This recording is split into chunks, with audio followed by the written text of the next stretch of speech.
दोस्तों नमस्कार, मैं अनुराग त्रिपाठी आज आपके बीच में गोवा के बागा बीच पे हूँ। इस समय हम ड्रॉप एंकर है अपना जो कैफ़े एंड रेस्टोरेंट उसके सामने खड़े हैं। फैमिली बीच की अगर हम बात करें तो बागा बीच का नाम भी बहुत तेज़ी से आता है। अगर मैं गोवा की बात करूँ तो गोवा के लिए आपको बताऊँगा 3 वर्ड है, G फॉर GOA। अब G फॉर अगर मैं बात करूँ तो मैं मेरे शब्द में अगर बोलूँगा तो लोग, अब चूँकि आज की आधुनिक शैली है तो लोग बोलते हैं गर्ल, अल्कोहल और ओशियन, यानी गर्ल, ओशियन और अल्कोहल का समागम को भी हम गोवा बोल सकते हैं। और बाकी अगर मैं बात करूं तो गोवा का इतिहास बहुत पुराना रहा है। यहाँ विशेष तौर पे कोंकणी भाषा बोली जाती है।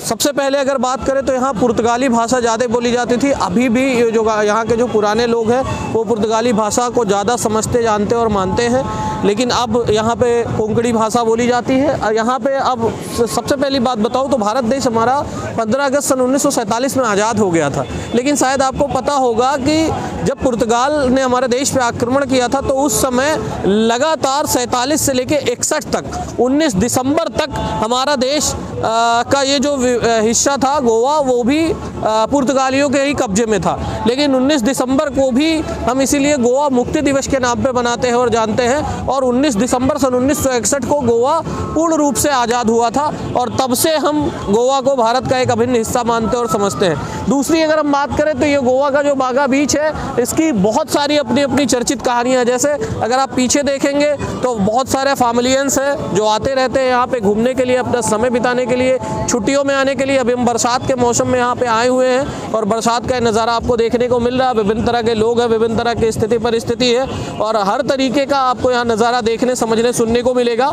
तो कुल मिला जुला करके अपने आप में एक ऐसा अनूठा संगम और संयोग है गोवा कि कभी आपको भी समय मिले तो ज़रूर आइए। अब बात करते हैं ये जो लहरें उठ रही हैं इसकी। आपने कभी सोचा है कि ये लहरें अचानक इतनी तेज़ी से क्यों उठ करके आ रही हैं?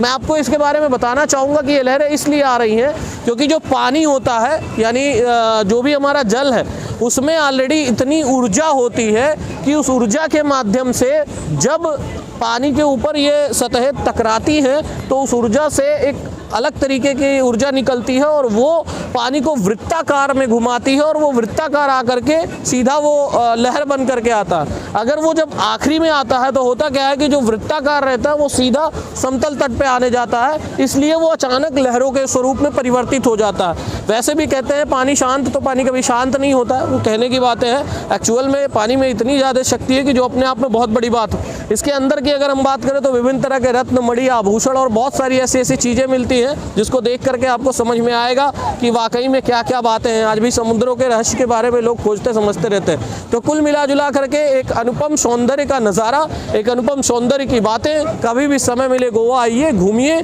इस जगह को महसूस करिए। निश्चित तौर पे ये जगह काफ़ी अच्छी है, जिसमें अगर आप विदेश जाना चाहते हैं, कुछ करना चाहते हैं तो उससे अच्छा आप गोवा आइए। भारत का ही राज्य में है, भारत में ही है और भारत के ही आप चाहे तो ट्रेन मार्ग से अगर आएंगे तो आप महाराष्ट्र के वसई वगैरह होकर के आ सकते हैं। हवाई मार्ग से आना चाहे तो हर जगह से यहाँ के लिए फ़्लाइट सस्ती मिल रही है। तो कुल मिला जुला करके ये अनूठा संगम आप सभी को किसी अन्य जगह पे लेकर के चलूँगा, गोवा के ही, फिर वहाँ की बातें करूँगा। तब तक के लिए आप सभी को मैं अनुराग त्रिपाठी एक बार विदा लेता हूँ। वीडियो लाइक करिए, चैनल सब्सक्राइब करिए। Thank you all of you. Thank you.